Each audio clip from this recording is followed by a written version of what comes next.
जय हिंद दोस्तों। आज हम आप लोगों को हमारे भगवा लुंगी वाले चचा श्री योगी आदित्यनाथ जी से मिलवाने जा रहे हैं, जो झूठ बोलकर और बकलोली करके नेतागिरी करने में बीजेपी के हर नेता से 10 कदम आगे हैं। अगर आपको मेरे बात पर यकीन नहीं है तो आप इस वीडियो को बस थोड़ी देर देखिए, आपको मेरे बात पर यकीन के साथ साथ भरोसा, विश्वास और एतबार भी हो जाएगा।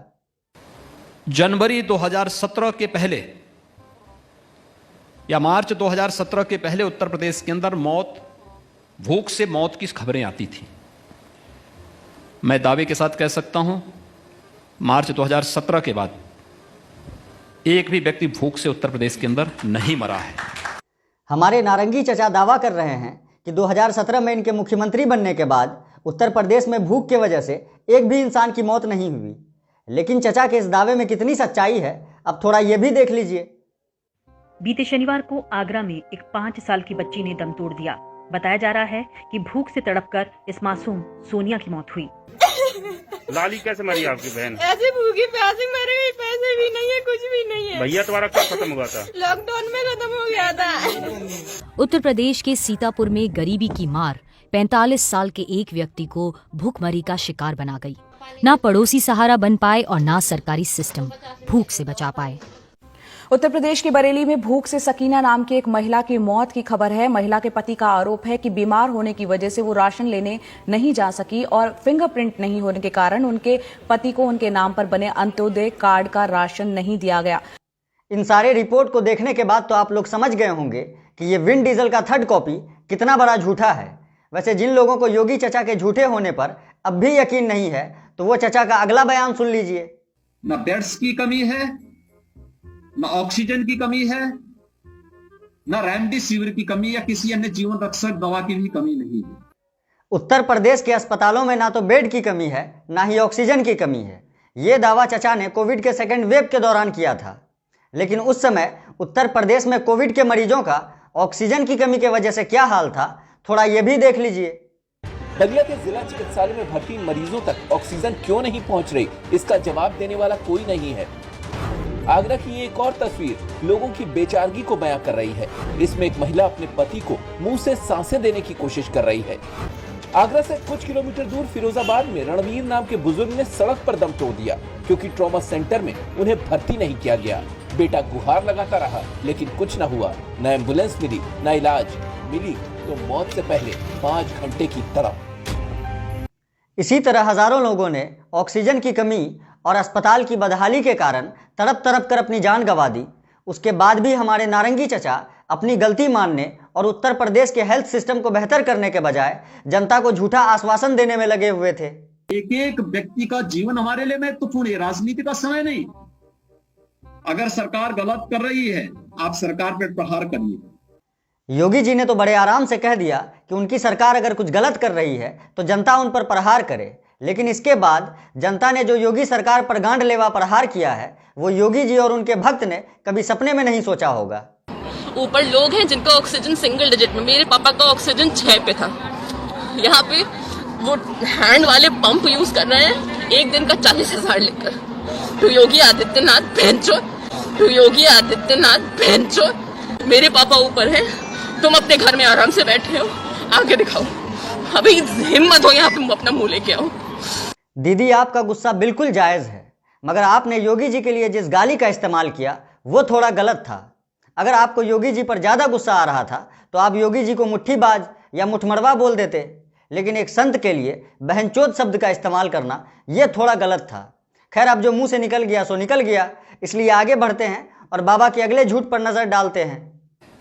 देश की सबसे बड़ी आबादी का राज्य यूपी है, लेकिन बेरोजगारी का रेट देश के अंदर सबसे कम कहीं है तो उत्तर प्रदेश के अंदर है। ये उत्तर प्रदेश के अंदर ही संभव हो सकता है, ये हम लोगों ने करके दिखाया। हमारे नारंगी चचा कह रहे हैं कि इनकी वजह से आज पूरे भारत में सबसे कम बेरोजगार नौजवान उत्तर प्रदेश में है, जबकि CMIE यानी centre for monitoring Indian economy की रिपोर्ट के मुताबिक भारत में सबसे कम बेरोजगारी वाला राज्य कर्नाटक है। योगी जी, आप भगवा चोला ओढ़कर जितना सफेद झूठ बोलते हैं उतना तो हमारे ग्रुप का सबसे झूठा लौंडा एक अद्धा पीने के बाद भी नहीं बोल पाता है। इसके बाद भी आप पूरी बेशर्मी के साथ मीडिया के सामने आकर यह दावा करते हैं। एक सन्यासी के नाते मैं जो सच होगा मैं वही बोलूंगा। एक सन्यासी के नाते मैं जो सच होगा मैं वही बोलूंगा। चचा कह रहे हैं कि एक सन्यासी होने के नाते जो सच होगा ये वही बोलेंगे। लेकिन दोस्तों मेरा यकीन कीजिए, अगर कभी हिंदुस्तान में सबसे झूठे मुख्यमंत्री का लिस्ट तैयार किया जाएगा तो उसमें योगी जी का नाम टॉप 5 में जरूर आएगा। क्योंकि इनके मुख्यमंत्री रहते हुए जब उत्तर प्रदेश की जनता महंगाई और बेरोजगारी से परेशान थी, तब ये भगवा लुंगी वाले चचा दावा कर रहे थे कि इन्होंने उत्तर प्रदेश के हर आदमी की आमदनी को दुगुना कर दिया है। उत्तर प्रदेश की प्रति व्यक्ति आय को दोगुने तक हम पहुंचा दिए हैं, लेकिन नेशनल एवरेज तक पहुंचाना, उससे भी आगे लेके जाना, इस पर कार्य किए जाने की आवश्यकता है।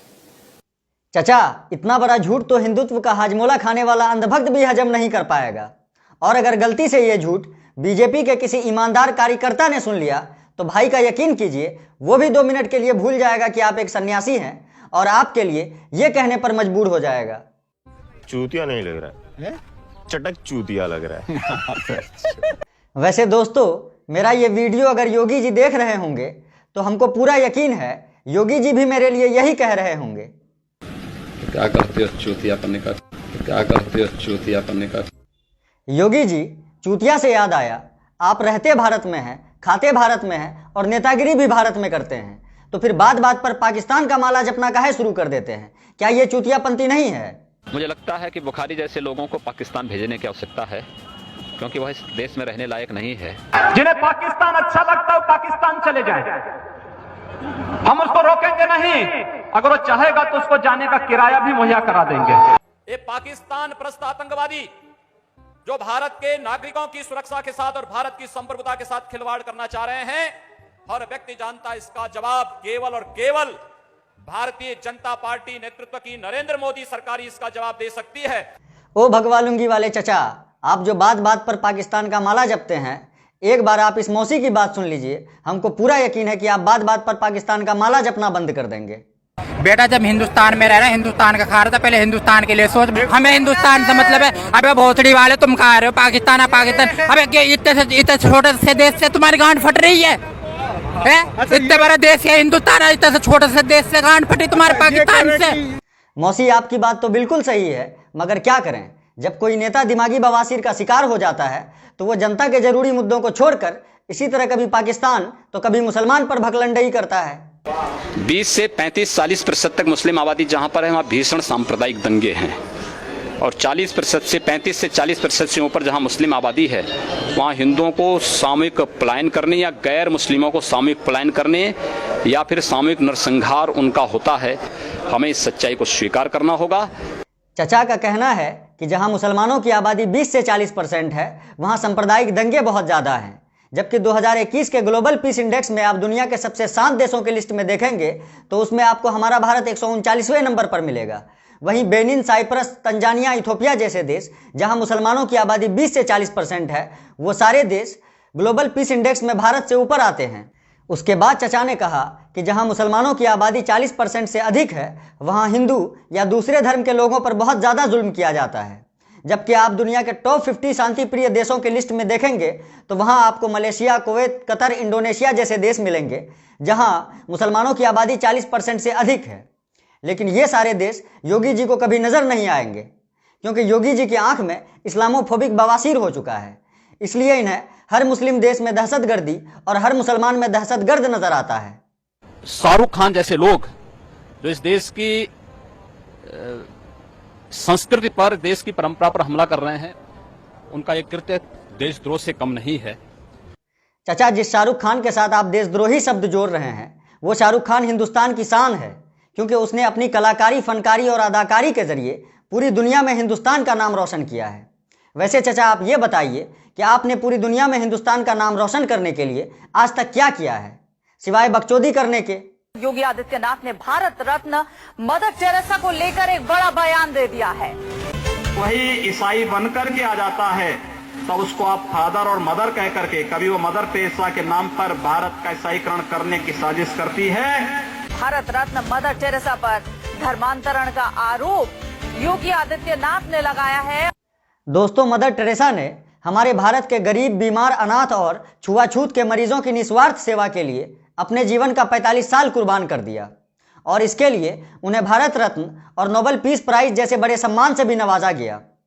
उस मदर टेरेसा पर ये भगवा लुंगी वाले चचा लोगों के धर्म बदलने का इल्जाम लगा रहे हैं। अब आप लोग जरा इस नारंगी बवासीर का ये वीडियो देखिए। 2005 में एटा जिले में 1800 ईसाइयों को आपने कन्वर्ट कराया। मैंने हिंदू बनाया है, परावर्तन है वो। चचा मुस्कुराते हुए बड़े आराम से बता रहे हैं कि इन्होंने 1800 ईसाइयों को हिंदू बनाया है, लेकिन यही काम अगर कोई दूसरा धर्म वाला करे तो चचा का रंडी रोना शुरू हो जाता है।